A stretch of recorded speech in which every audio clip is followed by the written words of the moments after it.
ছাড়া ঈদ কাটে মোর একলা দূর প্রবাসে।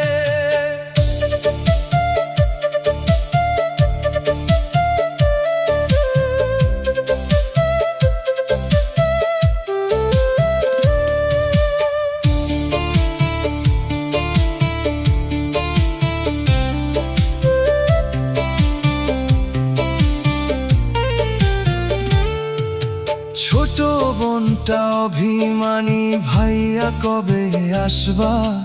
এই কথাতে বুকের ভিতরে নীরব ব্যথা ভাষা। বন্ধুরা সব ঘুরতে যায় ঈদের নতুন রাতে, আমি শুধু ওভার টাইমে